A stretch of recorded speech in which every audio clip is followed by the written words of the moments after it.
রুই মাছের ঝিঙে আলু দিয়ে পাতলা ঝোল রেসিপি শেয়ার করছে। এদিকে কিছুটা রুই মাছ ভাজা হয়ে গেছে,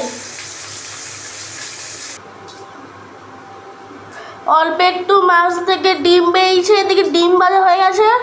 এবার ফোড়নের মধ্যে গোটা জিরে দিয়ে দিয়েছি। এবার মা দিয়ে দিচ্ছে ঝিঙে।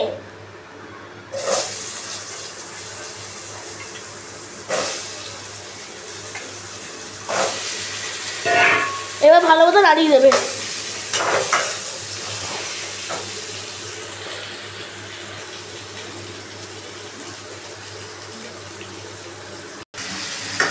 ঝিঙেটা হালকা ভাজা হয়ে গেছে। এর সাথে মশলা দিয়ে দেবো, জিরে, আদা, ধনে, হলুদ গুঁড়ো দিয়ে ভালো মতন কষিয়ে নেব, আর লঙ্কা গুঁড়ো।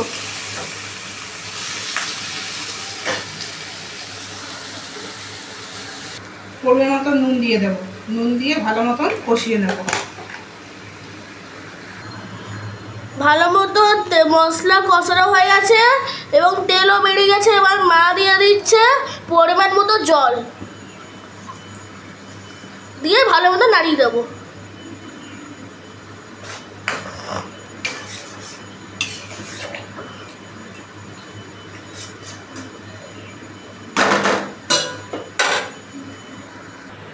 মাছের ঝোলটা ফোটানো হয়ে গেছে।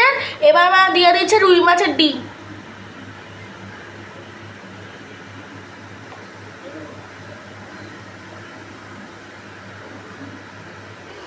ডিম দিয়ে ঝোলটা ভালো মতো ফোটানো হয়ে গেছে।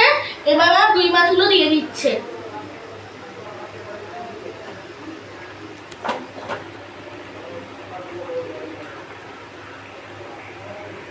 মাছটা ভালো মতো ফুটে দিয়ে দিয়েছে। এবার মা ফুটিয়ে দেবে। ঝোলটা ভালো মতন ফুটে গেছে। এবার গরম মশলা দেবো, দিয়ে ভালো মতো নাড়িয়ে দেবো।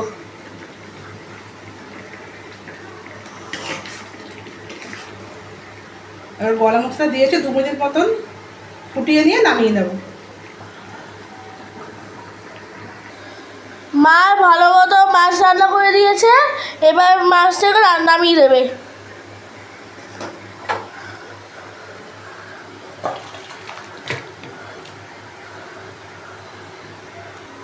রান্না হয়ে গেছে।